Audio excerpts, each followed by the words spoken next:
네, 오늘은 빅테크 실적 빅데이입니다. 이번 주 테슬라, 메타에 이어서 간밤에는 구글과 마이크로소프트 또 인텔이 추가로 1분기 실적을 내놨는데요.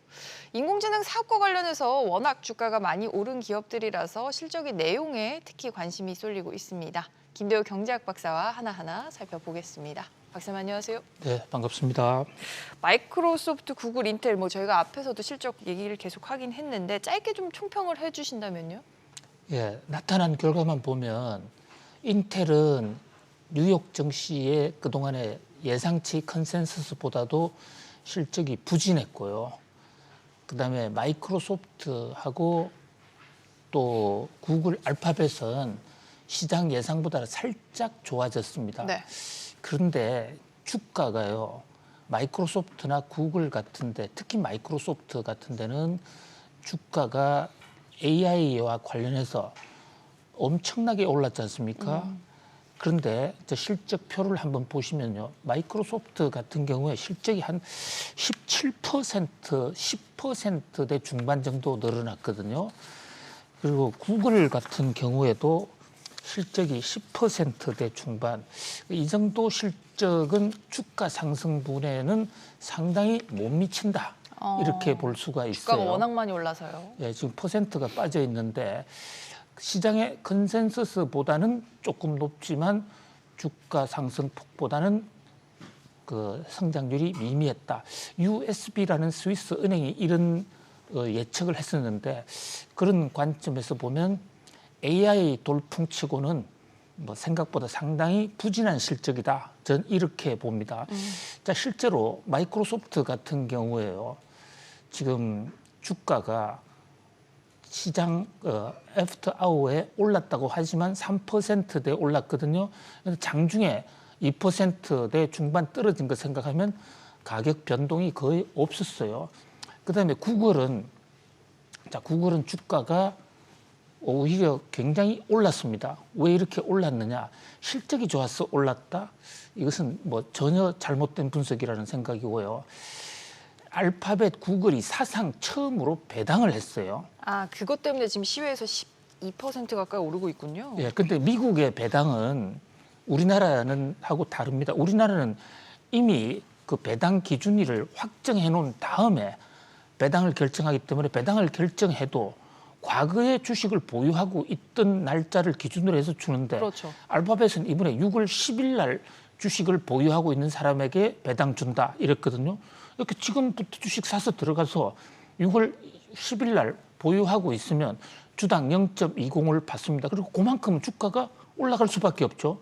거기다가 또 자사주를 대거 사겠다 이러니까 거꾸로 얘기하면 주가를 인위적으로 끌어올렸다 이렇게 볼 수가 있습니다. 물론 배당을 할 수 있게 된 데는 회사에 자금 여력이 있는 것이 아니냐 이렇게도 해석할 수 있지만 알파벳의 지금 실적을 보면 실적이 그 깜짝 부진이거든요. 그러니까 현재 한 10몇 % 정도밖에 늘어나지 않았다. 그런 면에서 알파벳 입장에서는 고민이 커지는데 아마 이런 것을 만회하기 위해서 그야말로 깜짝 배당, 예상치도 않은 사상 최초의 배당을 하기로 했습니다. 원래 IT 회사들은 배당을 잘 안 해요. 왜냐하면 주가가 계속 오르는데 굳이 배당할 필요가 없거든요. 오히려 그 배당할 돈이 있다면 그것을 가지고 새로운 기술에 투자해서 주가를 더 끌어올려 달라. 이것이 이제 정권 시장에서 투자자들 요구 사항이기도 했습니다. 그런데 이번에 그렇게 실적이 좋지도 않은데도 불구하고 예상 외에 사상 첫 배당을 했다.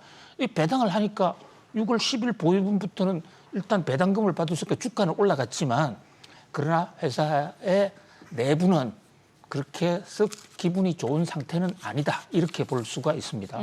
오늘 정규장에서는 또 주가 흐름이 어떻게 되는지 좀 봐야 되겠네요. 사실 우리가 또 이제 이 겉으로 난 전체 실적도 실적이지만 이 안에서 세부적인 좀 성적표를 봐야 되는 게 인공지능으로 이 기업들이 얼마나 돈을 벌었냐 이 부분 중요하잖아요. 그렇습니다. 그런데 지금 그 인공지능으로 돈을 벌고 있는 데는 사실상 엔비디아 하나밖에 없다 해도 과언이 아닙니다. 굳이 따진다면 엔비디아의 하청을 받아서 같이 생산하고 있는 TSMC 정도. TSMC 이 두 군데가 큰 돈을 벌고 있고요. 나머지는 인공지능 때문에 엄청나게 기대는 부풀었는데 실제로 별로 번 것이 없다 이렇게 볼 수가 있습니다. 다만 하나 클라우드 쪽, 클라우드라는 게 이제 컴퓨터 작업을 서버를 대신 차려놓고 해주는 건데 인공지능에 대한 수요가 늘면서 기업들이 클라우드에 대한 접근을 많이 하게 되고 클라우드 수요가 좀 늘은데 그래서 구글이나 마이크로소프트나 클라우드가 늘어났거든요. 그런데 이게 지난 4분기에 피크를 치고 1분기에도 그 정도 수준 뭐에서 크게 진전된 내용은 없어요. 물론 늘어는 났습니다. 뭐 그런 면에서 마이크로소프트와 알파벳은 AI의 폭발적인 주가 상승에 비해서 볼 때는 뭐 그렇게 크게 늘어났다고 보기는 어렵다. 그런 관점에서 볼 때 지금 AI 때문에 시장이 뜨겁게 달아올랐습니다만 아직은 그 열기가 반도체 쪽에 많이 몰려 있다. 이렇게 볼 수 있겠습니다. 사실 구글을 상대적으로 마이크로소프트와 비교하면 구글은 AI에서 조금 뒤처졌다 이런 혹평을 계속 받고 있는데 사실 불과 몇 년 전까지만 해도 AI 발전사에서 구글을 빼놓고 얘기할 수가 없었잖아요. 근데 불과 뭐 몇 년 만에 지금 생성형 AI 때문에 구글이 망한다라는 얘기까지 듣고 있어요. 그렇습니다. 거의 도산의 위기를 맞고 있다라는 뭐 얘기도 나오는데 물론 구글이라는 회사가 그렇게 쉽게 망하지는 않겠죠. 근데 AI 때문에 가장 큰 타격을 받고 있는 회사가 구글입니다. 왜냐하면요. 구글이 AI를 먼저 개발했는데 왜 망하지? 자, 지금 오픈 AI가 만든 챗 GPT, 저게 마이크로소프트하고 이제 함께 하면서 돌풍을 일으키고 있는데요. 구글 제미나이도 거기에 따라서 기술이 거의 따라가요. 뭐 어떤 부분에서는 챗 GPT보다 더 나은데 문제는 이게 회사의 영업 모델, 이익 구조에 있어요. 무슨 말씀이냐면 구글은 검색을 해서 검색 광고를 가지고 돈을 버는데 이번 실적을 잘 보세요. 구글의 검색 광고 실적은 오히려 성장률이 둔화됐어요. 유튜브 광고는 늘어났는데 검색 광고는 줄었다. 왜냐? 챗 GPT에 들어가면 구글 검색보다도 더 잘 얘기해 주는데요. 여기서는 말로도 해주고 리포트 써주하면 리포트도 써주는데 구글 굳이 들어갈 필요가 없는 상황이에요. 그 시장이 뺏긴다는 거죠. 거기로 챗 GPT로. 그렇습니다. 생성의 AI가 발전하면 구글은 그 돈 버는 기반이 완전히 없어지는 굉장히 심각한 위기 상태예요. 왜냐하면 챗 GPT 공짜잖아요. 3.5 버전까지는 공짜인데 그 3.5 버전이 구글 검색보다도 훨씬 기능이 낮거든요. 그런 각도에서 구글로서는 고민이 크다. 그러니까 자신이 AI의 선구자라고 그러지만 그걸 가지고 새로운 사업 모델, 비즈니스 모델, 돈을 만들 모델을 못 만들어 놓은 게 상당히 그 타격이고 또 그나마도 이 챗GPT 쪽에서는 지금 마이크로소프트가 앞서가고 있어요. 그래서 지금 구글의 세 가지 모델, 제미나이, 울트라, 프로, 나노 있습니다만 이거 자체는 지금 기업 사용용으로 유료로 하는 부분이 있는데 이것도 지금 마이크로소프트 쪽보다는 많이 안 들어오고 있어요. 상대적으로 구글은 이 비즈니스 이익 모델을 마련하지 못하면 구글로서는 상당히 큰 타격이다. 박사님 그런데 말씀 중에 죄송하지만 최근에 이제 구글이 그 유료화 검토한다고 하잖아요. 검색 시장에. 그게 좀 돈을 벌어줄 수 있을까요? 오죽했으면 유료화를 하겠습니까? 그럼 유료화를 하면 구글 AI는 유료고 마이크로소프트 AI는 공짜면 구글 AI로 가겠습니까? 왜 지금 자신들이 구글 AI를 유료화하는 것을 검토하냐면요. 구글 입장에서는요. 챗 GPT도 문제지만 구글의 제미나이도 지금 가동이 되고 있지 않습니까? 구글의 제미나이는 공짜잖아요. 그런데 그러면 구글의 검색 기능, 일반 검색 기능이 더 빨리 잠식될 텐데 차별화가 안 되기 때문에 두 개 다 망할 수 있는 겁니다. 그래서 이것을 이제 유료화 시켜서 고객제로 하겠다. 바로 여기서 좋은 지적을 했었는데 제미나이가 정말 챗GPT보다 정말 앞서서 돈 주고 들어가도 볼만한 게 많어. 이러면 성공할 수 있어요.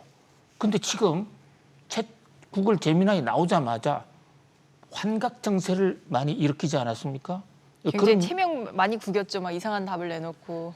그렇습니다. 그다음에 자, 그 대규모 언어 모델하고 소규모 언어 모델 중에서 소규모 언어 모델이 소형 언어 모델이 먼저 돈을 벌 것이다.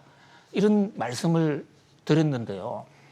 자, 이 대목에 대해서 앵커님이 구분이 좀 더 쉽게 하라 이렇게 계속 지적을 하시니까 한마디로 우리 학교 다닐 때 영어 사전 가지고 공부 많이 하지 않았습니까? 그런데 웹스터 대백과 사전도 있어요. 근데 그것을 학교 들고 달 때 그것을 들고 다닐 수는 없는 거잖아요. 그 대규모 언어 모델이라는 LLM은 수억만 개, 수조 개의 공부를 해가지고 머리에 든 게 너무 많은 겁니다. 그러니까 정말 중대한 거를 조사하려면 그게 필요해요. 그러니까 그걸 달고 다닐 수는 없잖아요. 그러니까 영어로 사전을 하면 콘사이스, 들고 다니는 콘사이스 사전이 소형 언어 모델이라고 볼 수가 있는데 지금 마이크로소프트가 소형 모델 가지고 돈을 많이 벌 수 있게 기대를 많이 모으고 주가도 더 많이 올라간 이유는요. 마이크로소프트가 갖고 있는 각종 예를 들면 그 워드라든지 마이크로소프트 워드라든지 각종 마이크로소프트가 제공하고 있는 그런 프로그램들 일반 개인은 그게 공짜로 들어가지만 엑셀 같은 거 기업들은 다 돈 내고 쓰고 있거든요. 거기에다가 인공 기능이 장착이 되는데 거기 대규모 언어 모델까지는 필요가 없다고요. 돈도 비싼데. 거기에 소규모 언어 모델 지금 메타가 공격하고 있는 메타는 그걸 가지고 인스타그램이나 또는 자기들이 갖고 있는 페이스북에 연결해서 자기들 거로 끌어올려고 하니까 이게 또 구글에는 악재고 또 마이크로소프트는 이 파이3를 가지고 매개 변수 38개밖에 안 되는 겁니다. 대형 모델은 매개 변수라는 게 사실 어떤 것을 고양이와 개를 구별하는 판단 기준 그게 지금 수조 개가 들어가 있거든요. 매개 변수가 많을수록 더 정교하게 판단이 된다는 거예요? 정교하고 훨씬 더 많이 정확하고. 구별합니다만은 그걸 다 들고 다닐 수는 없지 않느냐는 거죠. 그래서 당장에는 소규모 언어 모델이 돈이 더 될 수 있다. 박사님 그래서 지금 SM램에서는 저 네 다섯 가지 기업 중에 누가 제일 앞서가고 있는 겁니까? 현재로서는 뭐 라마하고 파이, 잼마 뭐 현재 기술 면에서는 아주 타이트한 경쟁 관계인데요. 문제는 그 기술을 가지고 영업 모델에 연결했을 때 돈이 되는 부분이 구글은 그것을 구글 검색 모델에 연결하면 오히려 그 광고가 더 떨어진다. 그런데 이제 메타나 마이크로소프트는 그걸 가지고 신규 시장을 개척할 수 있다. 그런 면에서 현재로서는 사업 전망이 마이크로소프트가 더 좋고 실제로 마이크로소프트가 주가가 더 올라가게 된 이유다. 그러니까 구글 입장에서는 지금 할 것은 배당 더 하겠다, 자사주 사겠다 해가지고 주가를 인위적으로 끌어올리는 그것도 물론 필요하겠지만은 그것보다는 어떻게 저 소형 언어 모델이든 대형 언어 모델이든 그걸 가지고 돈 되는 어떤 기술로 승화시키느냐 이것이 구글의 운명을 좌우한다 이렇게 볼 수 있습니다. 알겠습니다. 사실 지금 구글이 헛발짓을 많이 하고 있어서 순다르 피차이 CEO의 어떤 자리를 유지해야 되냐 이 부분도 상당히 좀 논란이 되고 있다고 하는데 혹시나 이 방송 보시고 계실지 모르겠어요. 헛발질까지는 아니고요. 네. 사업 모델이 이제 새로운 기술과에 접목하는 수준에서 조금 늦었다. 자신들이 인공지능을 제일 먼저 하다 보니까 구글 알파고도 제일 먼저 했고 그러니까 자신만이 할 수 있는 것 생각하고 조금 아니했던 거죠. 그 틈을 마이크로소프트가 치고 들어왔는데요. 자, 지금 이 구글의 경영진 최고 경영자가 지금 순다르 피차이입니다. 그리고 마이크로소프트가 사타이 나델라인데 이 두 사람이 다 이 경영 리더십을 한번 비교해 볼 필요가 있어요. 두 사람 다 인도 사람이에요. 그리고 인도서 대학을 나오고 미국서 공부한 사람들이거든요. 그런데 특히 순다르 피차이는 마이크로소프트에 15년 이상 근무하다가 구글로 이적해 온 사람입니다. 그러니까 마이크로소프트 내부를 너무나 잘 알고 있는 것이죠.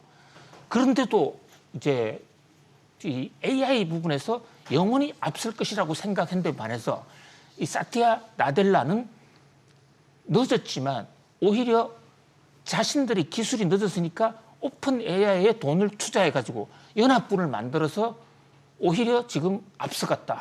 특히 지금 사타이 나델라라는 분이 저 경력사항에 1992년에 이 애저에 입사했다는데 마이크로소프트의 클라우드, 애저 클라우드를 만든 분이에요. 그리고 순다르 피차이는 이분이 크롬을 만든 분입니다. 두 분 다 훌륭한 분입니다. 훌륭한 분인데 지금 AI 시대와 관련해서 당장에 돈을 만드는 쪽에 마이크로소프트의 나델라가 좀 앞섰다. 근데 우리 입장에서는 한 가지 좀 부러운 것이요. 대만 사람들은 반도체, AI와 관련된 반도체 시장을 평정하고 있지 않습니까?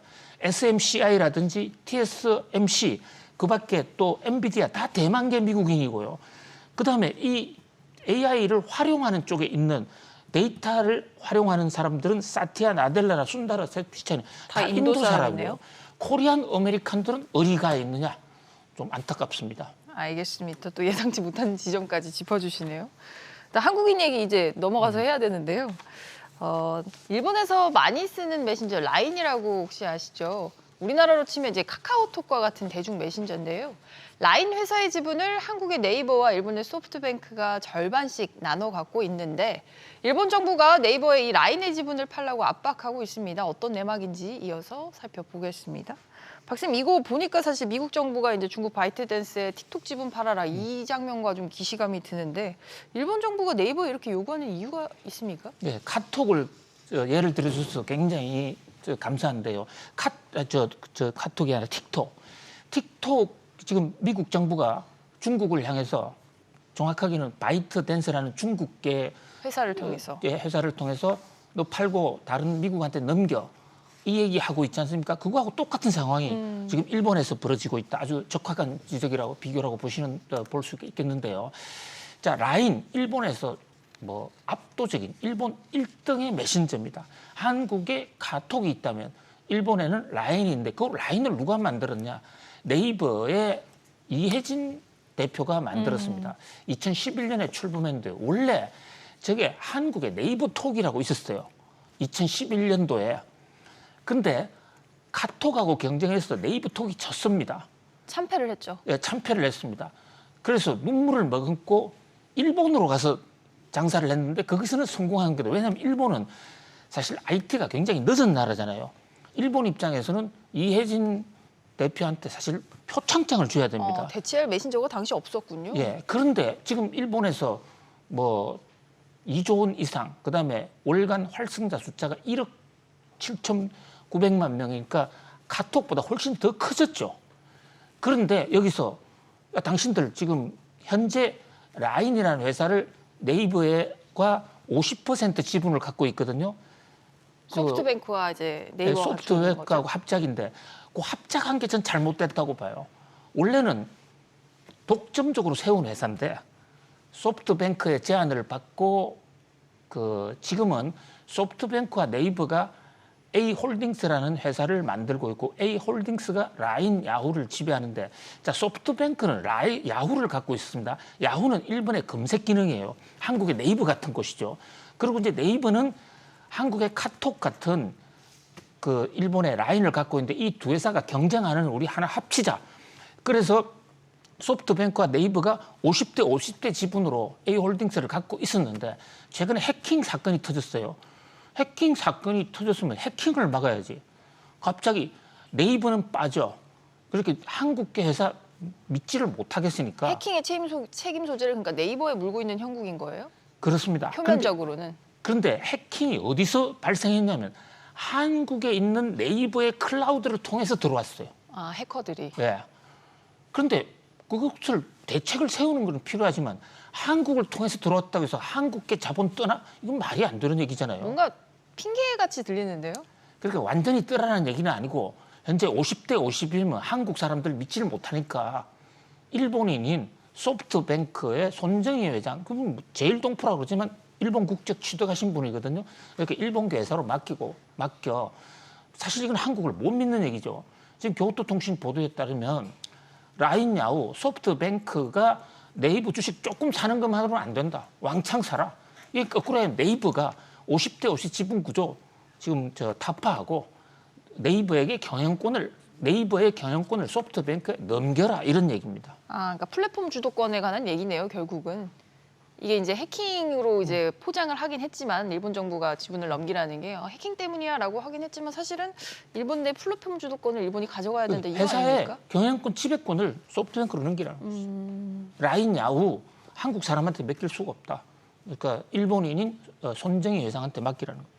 사실 근데 박사님 뭐 틱톡 같은 경우에는 미중 간의 관계가 복잡한 상황이니까 그렇다고는 해도 우리나라랑 일본은 뭐 우방국이잖아요. 근데 이렇게까지 해도 되는 거예요? 일본 입장에서는 그 메신저가 워낙 엄청난 정보를 장악할 수 있기 때문에 좀 걱정도 되겠지만 한일 외교 관계에서는 상당히 결례다 이런 생각이 듭니다. 알겠습니다. 오늘 저희가 네이버 소식까지 살펴봤고요. 저희는 다음 주 월요일에 또 알찬 기업과 사람 소식 준비해서 돌아오도록 하겠습니다. 박사님 오늘도 잘 들었습니다. 감사합니다. 고맙습니다.